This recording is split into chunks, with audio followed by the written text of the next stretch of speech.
Hi, everyone. Welcome to our second installment of the Upstream series. My name is Trish Fontanilla, and I head up community at CX Life and Simpler.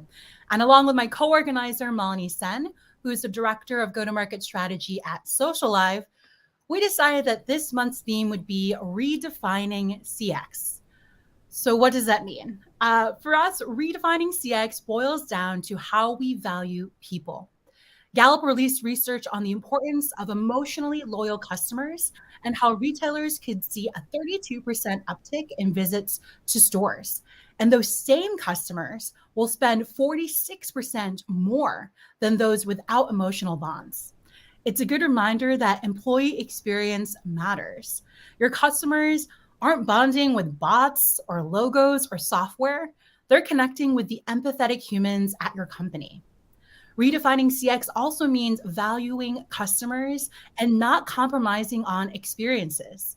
According to a recent CMS Wire piece, they cited at least 72% of customers are likely to share their positive experiences with six other customers. And then on the flip side, unsatisfied customers are likely to share their negative experiences with 15 potential customers. Being engaging and inclusive means that making a customer first decision isn't only the right thing to do, it's actually more profitable to do as well. So, how do we set up our companies to succeed as we reimagine CX? That is why I am so excited for you all to meet today our speakers, Jamal Davis and Gigi Frias, to share their stories on digital transformation and how their CX work is impacting both the customer and employee experience. So, kicking us off today with his talk on inclusive research is Jamal Davis.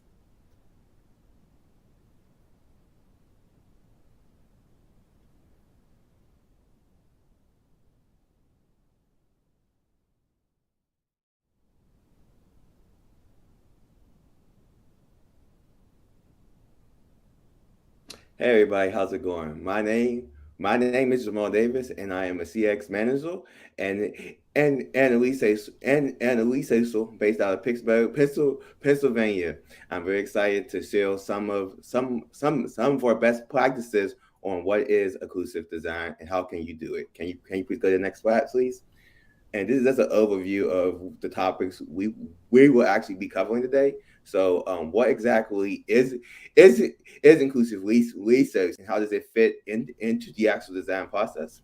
Uh, why does inclusive research matter? So, like really digging into the motivations of companies and government agencies to actually practice inclusive research, and what are the best practices for actually making your actual project more actually accessible and more actually inclusive for everyone inside your organization and also inside of your community. And then we'll finish up with what is the future of CX research and what is the future of inclusive research and design and research. Next slide, please. So when we talk about inclusive research, we really have to focus in on the principle of that we are designing for everyone, and not just designing for everyone, but also designing so that we can get as many people of our target audience involved inside of the research process as soon as possible. And the reason why we do this is because humans are very different. There is no such thing as a normal human being. We come in different heights, we come in different colors, we come in different shapes and sizes, and we also come from very different cultural backgrounds and economic backgrounds as well. So like when we try to do research and only focus on people who look like us or people who look like our target customers or our target personas, we are actually missing out on a very big opportunity to welcome brand new customers, brand new citizens, and brand new human beings into your actual community. So that's one of the reasons why I think inclusive research is so is big and important at the current moment. And also inclusive research encompasses accessibility as well. And when we talk about accessibility, we usually break this down into four categories or four main different types of of disabilities or different types of impairments. And I think it's something that when we really think about these four categories, it's really think about that these aren't something that maybe like only one person is dealing with. These are something that can fluctuate between people's times of the life. As people age, you start to lose different type of cognitive functions or physical functions. So it's really it's really important now to really start designing products for people of all of of of all levels, and that's just the one main level of humans that you think you are designing for. So like really thinking about what exactly is a cognitive disability or cognitive dysfunction? How do you actually design for it? How do you design for people who maybe are colorblind or blind in general? How do you actually design for someone who maybe cannot hold a physical mouse or or actually cannot hold an actual smart device? Or maybe people who have hearing disabilities as well. So like really trying to think about what are the people we are designing for and who are the people we are actually leaving out. And by doing this, you would actually start to meet a lot of accessibility standards that you have to meet because the many governments are putting in laws in place that if you do not meet these standards, then you would be then you would be having the opportunity to have to represent your case in court of why didn't you design for an actual person with actual with actual disability or actual impairment. Next slide, please. So when we talk about why exactly does inclusive design matters, because inclusive design is human centered design. Like I said, there's a very large range of human capabilities. So you cannot have an inclusive product or a human centered product if you do not function in what is the usability of that product and what is the accessibility of that product and what is the usability of that particular product for people with different types of impairments. So making sure that things can actually be led by screen, making sure that things can be led by screen leaders, different type of cognitive capabilities as well as color blindness as well to kind of fit those products into making them the the most the most usable products as possible. And also too, a really great resource to learn some of these practices is the Microsoft Inclusion Design Kit, where they talk about focusing and bringing in people of a various range of disabilities and the various range of life experiences, so that so so that your product or service can reach the most widest range of customers as as possible. So these are the main free practices that I actually got out of the kit. One is recognize who is being not a part of the actual solution. So who is being excluded from your actual weekly search? And actually ask that question: who are we not talking to? Who are the individuals we haven't brought in? And actually review your customer data and better understand why those people have not been added into your research process now. Two, learn about human diversity. Like I said, humans come in all shapes, sizes, and colors and actual background. So really taking time to not just tell people this is the product you're actually doing, but actually learn why is that product important to them and what and how does different humans interact with that different product. I think people of different ethnic back backgrounds have different cultural experiences than others. So really find to accumulate that knowledge into your product or service, and it's super important. And research is the starting step of that. And actually, designing for everyone extends to many. So like fixing one problem can fix many problems and give people a number of opportunities. If one actually example that everyone talks about is the actual sap the actual sidewalk corners. So like having that split inside the inside of the sidewalk for people to walk on.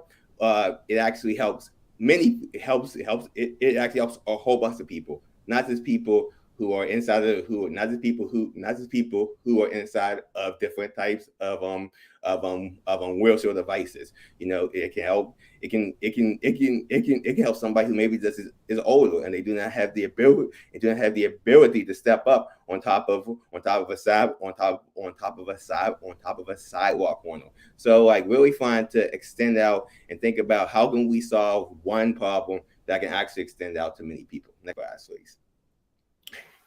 And I think like this is really the gist of it is it has to be a cultural shift for a lot of people and a lot of teams. So like shifting the way that you previously have done and moving into ways that you can do it in the actual present or in the actual future. So like making sure that you are thinking about inclusion often and fast. So like really trying to put this at the very beginning of your actual design process. So like do not wait until you have a product and you've done your research and you've done your surveys to really dig into that, but really think from the very beginning, who are the people we are missing? Who are the people we are not talking to? And who are the people we need to bring in? And the second piece is exactly is and the second piece is exactly that. So it's really fun to uh, look at who are the people you are talking to and who are the people that are in underdeveloped and who are the people that are inside underdeveloped groups that you haven't reached out to. And try to reach out out to them as soon as possible. And bring them into your actual process and try to do your best to understand their actual culture and how do they interpret the word as well as your product or service. Next class, please. And these are just a couple of action items or follow ups that you can actually do to learn more about the inclusive research design practice and ways that you can incorporate that into your next research study. So, thank you so much for your actual time. And I really cannot wait to hear about how you guys are pulling in a more diverse audience. Thank you. Next slide, please.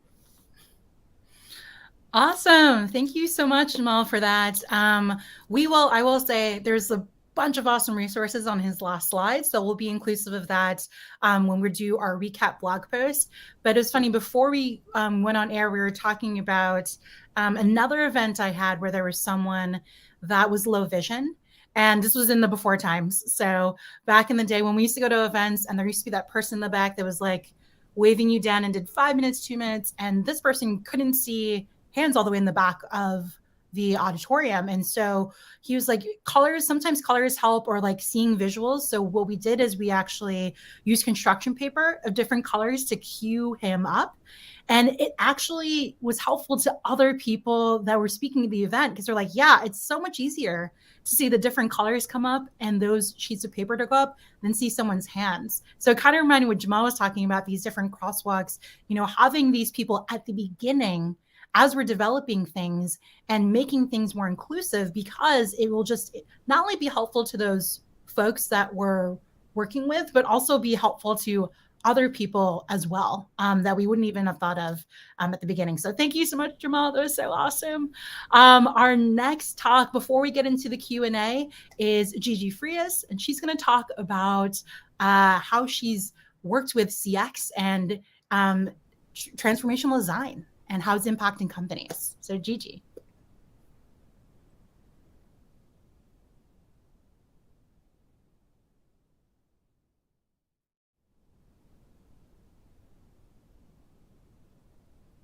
Hi, everyone. I'm very glad to be here and joining us. I'll tell you a bit about myself. First, I work for Pixel, and Pixel does really great work partnering with federal agencies, and we create really great experiences that are digital and modern. I've been working in CX for some time. I've made my way through a variety of paths, but I've been lucky enough to work in DC and support what is now going on 7 different departments of and agencies from an experience perspective. And I'm going to tell you a little bit more about that. Next slide, please. Great. So the This quote is fascinating to me because it was written just literally a month ago today in an op-ed that came out in Bloomberg, among other publications. And it was written by a person who had just resigned from a position as CIO of the FDIC. And he described in that op-ed the failures of the federal government to embrace new technologies, to be able to modernize appropriately, and pointed the finger very specifically at antiquated and tech averse bureaucracies. And if we go to the next slide, um, what what I wanted to do first of all was find out a little bit more about it. I obviously have some experience in this context, but I wanted to understand the context in which it lives in. And the main thing right now that I found was that 70%, that's right, that's 70% of digital transformation efforts of any kind in any industry, both private and public sector, fail, according to a McKinsey study. They've recently done a follow up of that study about a year ago, and it still holds true despite the fact that we are in the middle of a pandemic in which we now have to be part of digital economy. Um, that number is actually even higher for the federal government, not quite surprising, because the federal government has additional layers of obstacles. There's more bureaucracy, there's a lot more legacy systems that are still in place inside the government. There are limitations due to budgets and appropriations. And it's fascinating to me that usually in during pandemics and during times of austerity, technology investments are the first to go. And if we look at the next slide, actually, it turned out that this time around it was the opposite. The pandemic was a wake up call. According to research by IDC, over one third of organizations are now looking not just to start, but to accelerate their digital transformation efforts. And that is unprecedented. So, that's the context in which this op ed was written in. And I really liked and understood and related to a lot of what he said. But there were, I think, some issues that were not quite covered in his piece. And if we go on to the next slide, I'll talk to you a little bit about what reforms he was proposing. So he was proposing some reforms built around the workforce, making sure that the workforce is actually digitally savvy and is keeping up to date on their skills, ensuring that we also have very buy-in and partnering, and we're learning from the private sector. Public-private partnerships are really important. Learning from other governments and allies overseas. So there was a lot of uh, actionable, valid steps that were suggested in this op-ed. But in my opinion, that was just the tip of the iceberg. There is a little bit of what he labeled as technophobia and tech hesitancy. And in fact, in my opinion, it's more about us being leading with technology. And that is counterproductive in the long run. Digital transformation initiatives fail. 70% of them, as I said. And the reason they fail is because they don't account for people and their experiences. And to say that in a more positive light is that if we did account for the experiences that people are having, for the journeys that they're taking, the interactions and how it affects them on a day to day, we would actually be able to be more successful in digital transformations. Right now, the focus is a lot on innovation, and innovation only in a function as a function of technology. So I think there's a misconception that modernizing the technology will inherently improve experiences by virtue of digitizing user interactions or touch points. And modernizing the technology is just not enough. That's just one piece of the puzzle. In order to redefine customer experience, what I think we need to do is to dispel that fallacy. So how do we do that? I think there was a great article I found from Forbes contributor that said transformation success is completely dependent on employees working together to achieve the program's goal. And that quote resonated with me, and it also resonated with me from the perspective of the op-ed. The op-ed did talk about how the workforce needs to be primed for transformations. And I am wholeheartedly in agreement that workforce readiness and the employee experience have been overlooked and undervalued for a really long time.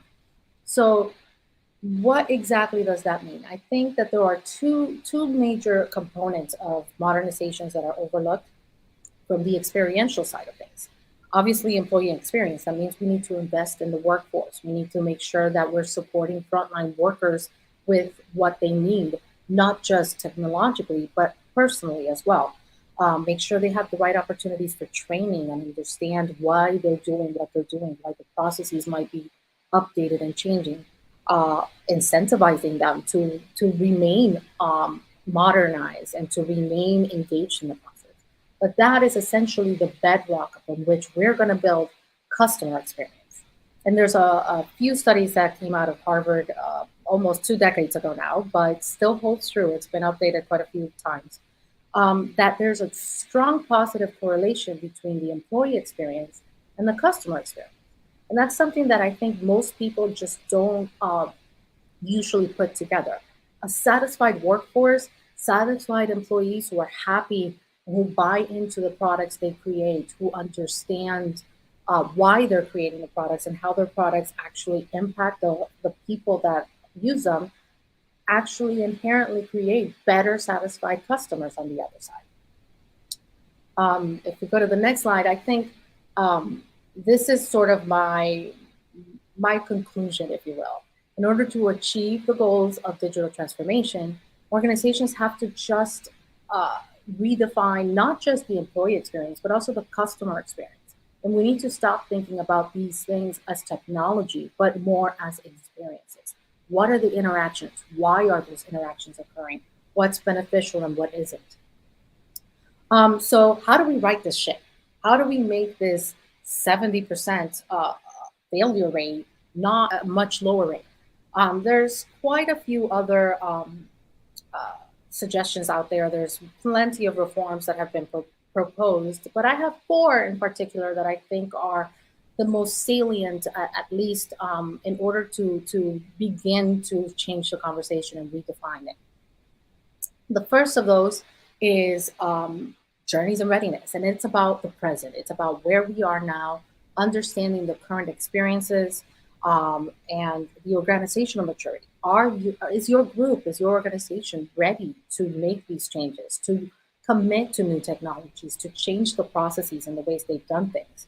I found in my experience that especially in the public sector, that is very hard to come by. There are processes, there's a certain level of autonomy and a certain deference to how historical processes have been in place for a long time. Partly because government, but also because people remain in government and in their positions for a very long time. So, a few ideas is taking the time to conduct discovery activities, making sure you create user journeys of what is happening now so that you can positively identify those friction points, um, and what to preserve out of the journey. And remembering always to assess adoption readiness. I think that's something that is highly important and not often talked about. The next idea is executive support. And this one is a little bit tricky because I think, getting endorsement from higher ups and from senior leadership is it's easy. Of course we want to modernize. Of course we want to improve experiences. Of course we want satisfied customers. But to get active endorsement, to get people who can become champions of the process and of the new ideas is really important, especially from senior leadership. They need to be able to talk the talk and walk the walk.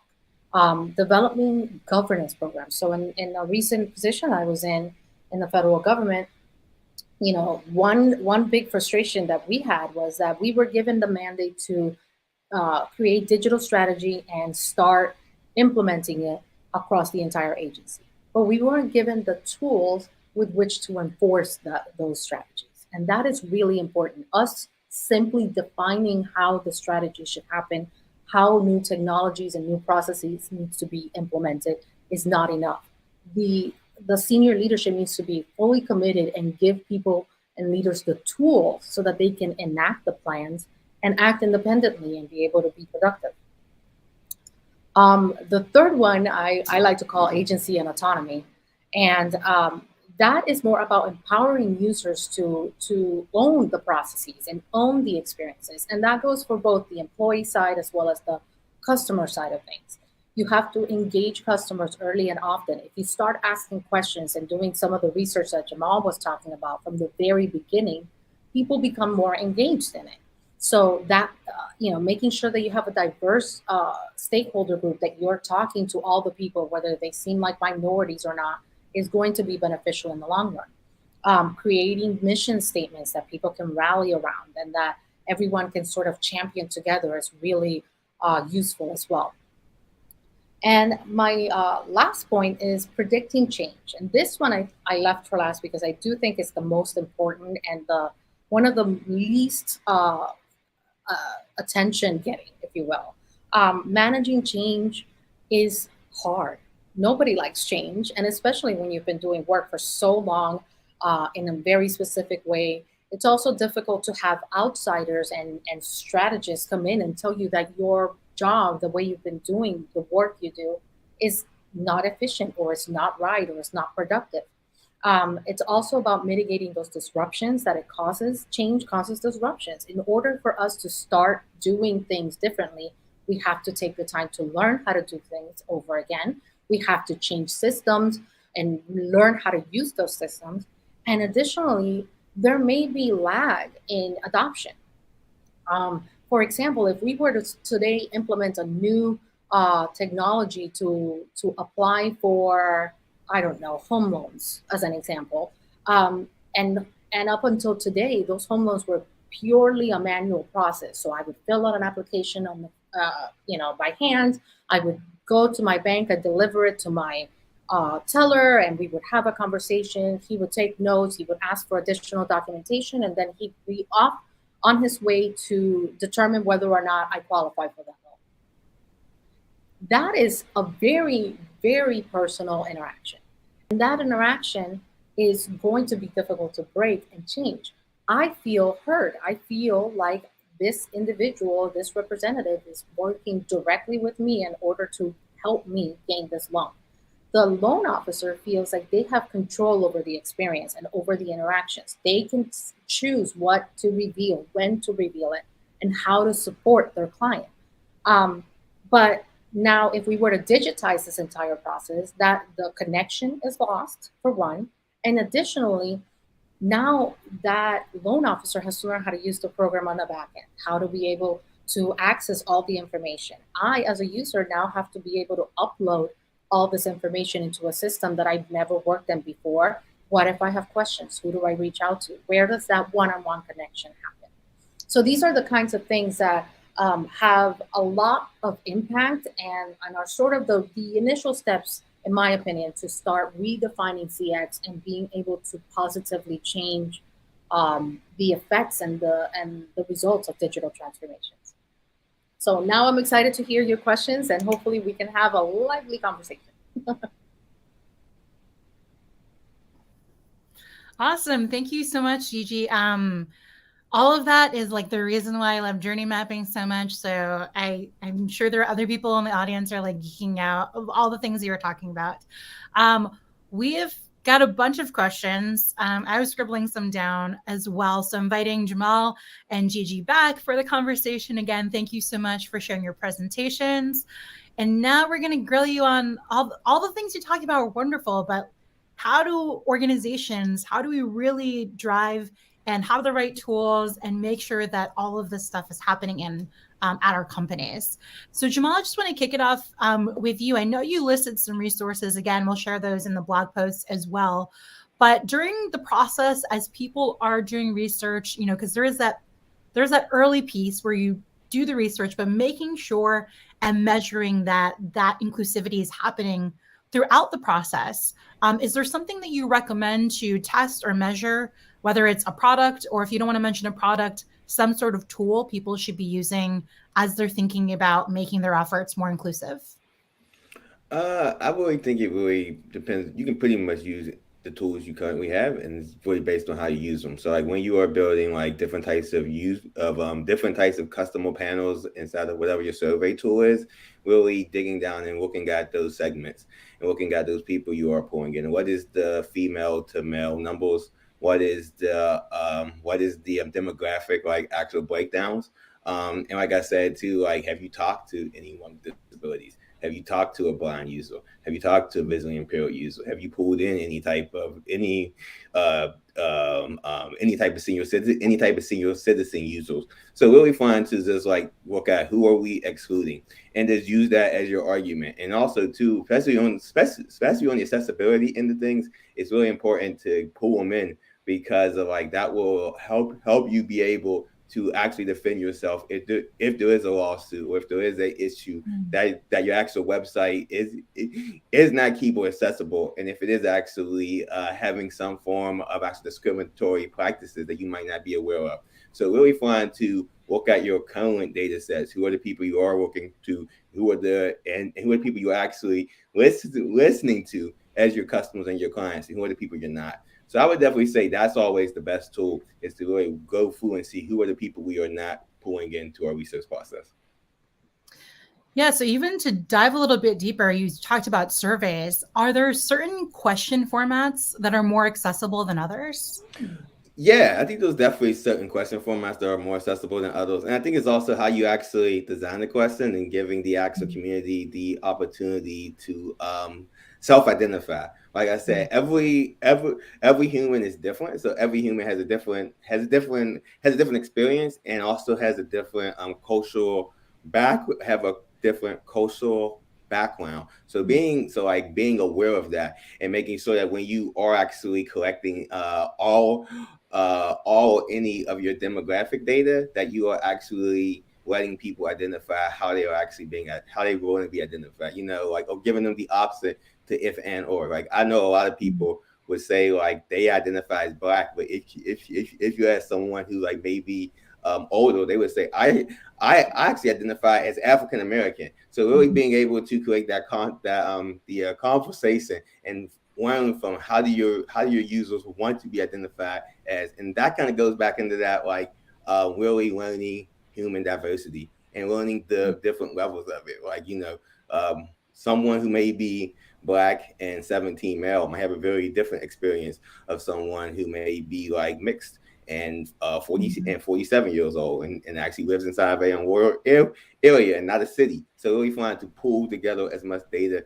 as you can to actually spot those friends, and to see who are the people we are not missing out, and actually go into your customers' complaints, because you would actually see there would be actually community groups that would say like, hey, this didn't work for me, or like, why every time I use this and isn't recognizing my face or my skin color. So really trying to dig deeper into those issues, that I always think is the greatest tool. Yeah, I mean, this is a whole other conversation for another day, but I was just thinking of all the surveys I've taken as a Filipino, and sometimes I'm Pacific Islander if they list Filipino, and then sometimes I'm Asian if they don't list Filipino. Exactly. And it is very confusing. And also, for one, for my like emotional feelings, but also I feel like it can skew results if you're looking for certain things. So again, not only kind of going back to earlier, like it not only is impactful like emotionally, but it also will mess up the other data and decisions going down the line. So that's awesome. Gigi, same thing to you. What kind of tools or methods have you used for getting continuous feedback as you're going through, digital transformation? That's actually a really great question. I love Jamal's answer, but I could not agree more with what you just said. Even I just was on a call yesterday with a client. It's a federal agency, and they're modernizing an application process. So we are asking them for a lot of different data points. Who is applying, how connected are they, where do they live? Because digital accessibility is a very big deal right now. We all in big cities assume that the entire country has access to high-speed internet. I've been lucky enough to work with organizations that work internationally and overseas, and learned that it's not all made equal, and not even within the same regions or the same countries could you find a unilateral sort of way. So it is about asking the right questions. It is about leaving room for feedback and input, Hmm. um, and then also really understanding what it means and what people are trying to say. Because, for example, the example you just gave, Trish, is fascinating to me. I personally am Hispanic, but I'm obviously Black. So what do I put? And so up until very recently, it was either Black or Latino. You couldn't have both. Mm. And now they kind of realize that you can be Latino Hmm. and be of race, a Black race, or any other race for that matter. But I found it interesting yesterday as we were discussing the data that they, up until recently, were collecting data and allowing people to identify as more than one race. Mm. However, they would pick the first race alphabetically in the list that you picked, and that was how Oh they wow. counted you. So that is fascinating to me, right? So if I said I am Black and part white, my children will be part white, and I am also Asian. Maybe I identify as all three of those. The first one that would come up is Asian, and that's how they would count my data, and that is Mm. fascinating. And as you said, does have an impact on the outcomes. What does that mean for the Asian community, and how equality and equity happens? How What does it mean for the individual user? So it's always a matter of leaving the open-ended questions, doing a Mm. lot of um, prompting and allowing people to really tell you the story rather than trying to guide the story or trying to guide the direction in which they're telling Yeah. That's great. Again, so many. I feel like I could have so many follow-up and offshoot questions, but I want to get back to these. So another thing, another one for you, Gigi, because I feel like a lot of CXers are tuning in, and a lot of other folks who have probably done some sort of journey mapping, whether it be user journey mapping or customer journey mapping. But I don't think everybody always does the readiness assessment. you, So right? there are there either tools or questions you think about as you're assessing the readiness, so even pre like really jumping in, what are some key things that you think people should reflect on before they kind of jump into that transformation piece? That is actually really important. And you're absolutely right. Unfortunately, that's one of the things that gets just sort of overlooked. Like people assume that everyone will just be able to modernize whatever it is to me to modernize. But Mm. realistically, we all know somebody who in their 40s even who isn't very computer savvy and doesn't really like their iPhone or just uses it to make phone calls, and they don't, they're not on the latest social media, and they're not doing a lot of the cool so-called stuff or using their devices in multiple ways. They are using it for a primary way, like we used to back in the day. A phone was a phone and a computer was a computer. We don't talk to each other. Mm. And you need a camera? Hold on, let me bring it up here. um, so, it's really important to essentially ask the right questions.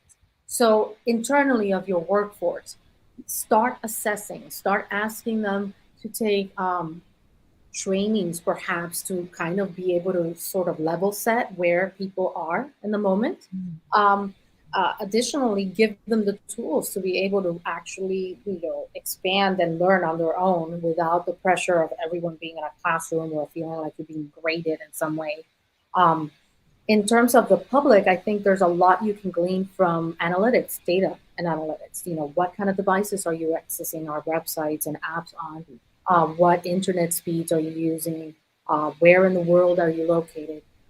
There are plenty of services out there that give you very granular information down to IP address and where you live, and who, are you connected through Verizon or Comcast, and Mm. that kind of information is actually really, really valuable. So I don't know that there's any specific tool. I think it's about using change management strategies and understanding your user base. It's about taking time. I think that is the one thing that is possibly the most frustrating for people I work with, is that this takes time. We Mm. want to modernize. We want to modernize now. Can I just buy the thing and put it out there? And yes, you could, but that's how we get the 70% failure rate, right? That because Mm. people don't adopt it, because people don't understand it, or people don't like it and simply refuse to change. we'll know those people. Yeah, I think I love even just the idea of thinking about level setting either your employees or your customers. I feel like there's we build it, they will come, or I will write like a brief FAQ, but kind of meeting people and making sure that they are in a place to read those FAQs. There might be some pre-work or there might be a pre-training session to the training. And even though it's more work, but you're actually just setting your customers and your employees up to succeed if you're making sure that they have the resources or the tools, with your hardware wise or online, in order to really be able to use the tool that has all the bells and whistles. Exactly. But if you know how to use a bell, but you don't know how to use a whistle, like it's not going to be the most helpful for everybody. So Mhm. just something super interesting for sure. Even just thinking of the pre-work to the To the pre-launch, work, exactly. The everything. pre to the pre. Yeah, to the pre to the And I pre. think another interesting aspect of that I've encountered in the past in jobs is, the change management team comes in and says, well, we're going to create, these instructional videos and we'll have step by step FAQs. I'm like, that's really useful and really great. But you can't ask questions of the video. You can't ask Mhm. questions of the FAQs. So how do you account for that? What are the missing pieces? What's the void? And frankly, UX designers in particular and experiential designers and product developers work for that. Like I kept telling them all the time, if all the research we're doing now is good for something and I do my job right, then you won't need any instructions because we will have known what worked, what was missing, what they understood and what they didn't understand through research, through testing, through focus groups, through feedback loops and mechanisms of any sort. So that's, I think, really important as well. Yeah, including the research in these different pieces. I think a lot of CXers and support folks have been in a position where you're like, I'm writing a lot of help documents. Is there a way to, make sure that this product feedback is getting back to the team so that instead of writing 100 help documents, there's certain, things we can do within the product to help or within training to help. So I think that probably will resonate with a lot of folks that are tuning in today. So Jamal, I'll go back to you. I want to focus a little bit more on how we're messaging this to both customers and to employees. Um, is there, Jamal, is there special messaging that you would recommend when you're recruiting from these different communities that you mentioned? I know that we'll have some of the links that you shared, which I had a chance to look at beforehand, but I'd love for you to talk a little bit more about messaging or resources for people that are trying to recruit from these different communities. Yeah, I would definitely. I would say your best bet would be to start with the actual community. So like Mhm. really taking your materials there and like do a focus group, having people from these actual communities review the language you are actually planning to set out and actually be promoted, and make sure that it isn't offensive. Because like if you do not do that, then you will just wait, then you will figure out later that it maybe was offensive. So like it's really important to co-design all of your files and all of your posters that you are going to use to actually create that customer funnel to do that data collection with, and partner with people and leaders inside of those groups that actually have access to those actual communities you are flying to get in contact with, and kind of have them be your trusted ambassador, so that people can advocate on your actual behalf that this is a safe space, this is a space where you can be brave, and that people will not think of a certain type of thing about you. Because and always be aware when you are like doing this is that there's always going to be power dynamics in play. That's why it's really important to pull in somebody who is like a trusted member of that actual group, and that can actually speak on your actual behalf. Because like whenever we do focus groups or interviews and you're asking all the questions, there is always that thing of just like, can I be fully honest with this person? Can I tell them that, are they going to judge me for this? So really trying to take time and invest in this. And like similar to what we talked about before, I definitely agree 100% with this conversation that this is a long time investment. This isn't like let's go once and talk to this particular group and we're done. But really try to build actual relationship with them would definitely be my answer for that. So yeah. Yeah, I mean, I think I went to a session recently and it was more about internal teams, but it was around psychological safety. Mm. And that is something that has always been so important to researchers like yourself and people conducting both UX and CX research. But it's been so important for us as remote team members. Mm-hmm. And you'd think it'd be something that'd be, a little bit more widespread because it's just something that allows people to be honest. And we all have seen customers or employees say they're doing one thing, and then we go to the analytics on the website and they're acting completely different. So creating these safe spaces and investing in these relationships, not just the one time, but throughout the process is so important. And I love the resources that you linked around the different communities. And we're definitely going to include those in the follow-up blog post. Awesome. For you, Gigi, I'm thinking a little bit more about messaging to executives. So it's one thing to have an executive sponsor. They're giving you the time. They say at least once publicly, hey, Gigi's working on this thing. But what else can people be doing or asking from these executive sponsors or other folks to get support or continual support? Or what should they be messaging to the company while you're working on this project? That's actually really important, and it's it's a lot about owning it. It's about ownership and creating communities in which these sponsors and other stakeholders feel like they can champion a product and champion these innovations and transformation processes. Um, it's difficult, I think, to get that kind of buy-in from a lot of very senior leadership. Executives are busy, like they don't have time. They're like, yes, just make it happen. GG, run with it. But it's, I think, pivotal, especially for the larger the corporation or the larger the organization, the more bureaucratic the politics are, um, to have real buy-in from people who really understand it. So it's a matter of us as these ambassadors and these leaders who are trying to make the progress happen. Really understanding what makes them tick, what is going to get them to buy into this. It's a lot of the same strategies that we would use to get to know our employees, to get to know our clients. Um, it's about empathy, understanding what about this transformation will make that particular set of stakeholders uh, excited to go talk about it, interested to participate in the launch event. Um, will they be sending out weekly notes from them rather than from the team about the progress? It's that sort of thing.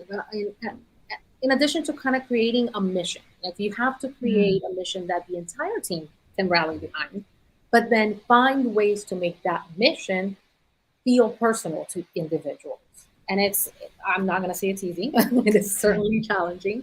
But it's a lot of the empathy work that I think we do in our field. It's about understanding motivations, understanding incentives, and why people do what they do, and then making them do it.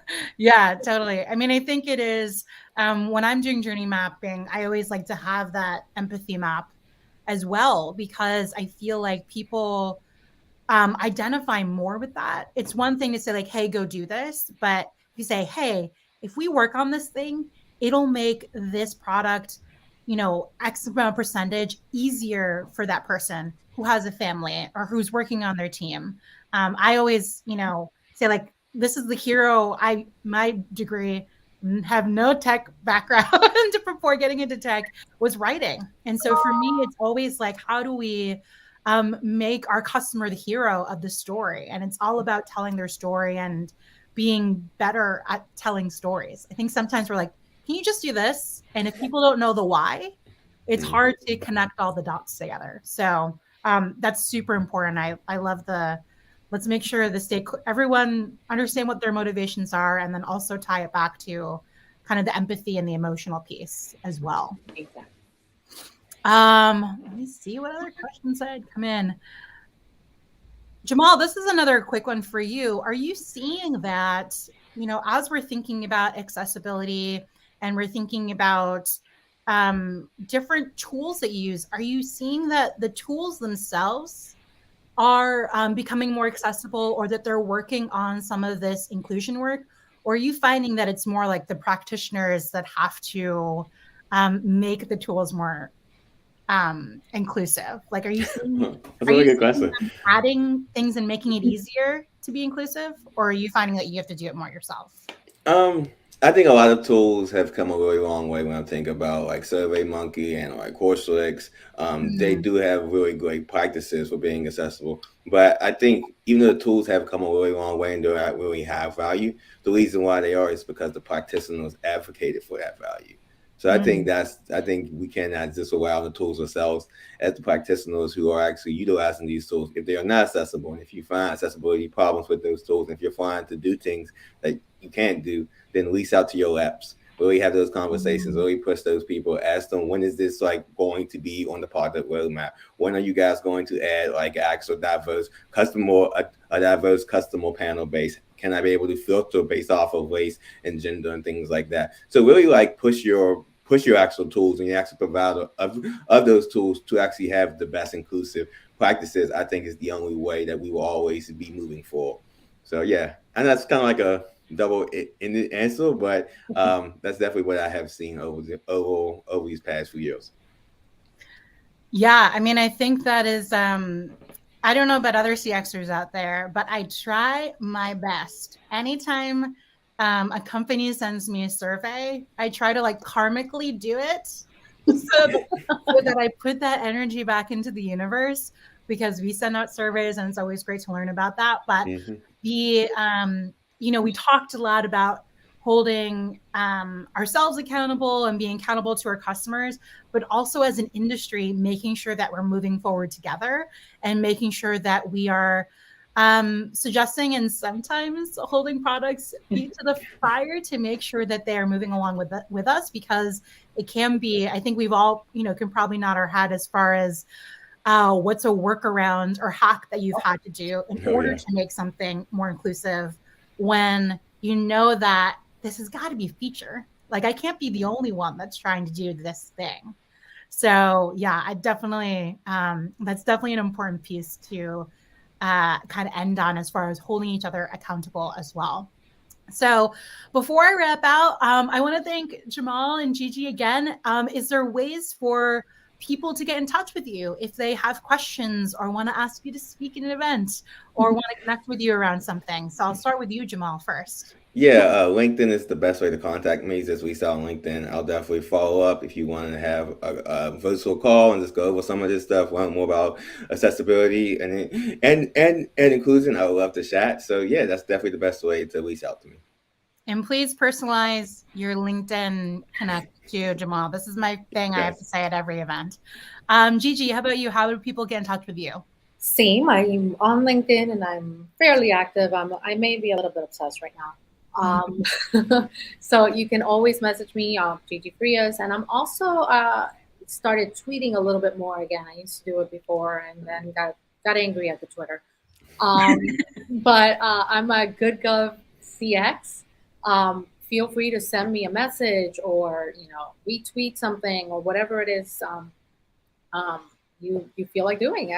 I'm more than happy to support and help and inform and more importantly, help our industry continue to get better at this, right? That's all we really all want. Yeah, absolutely.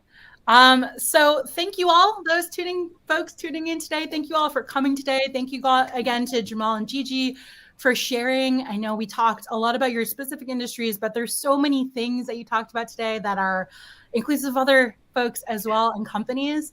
I want to do special thanks. This is where my shout out jams.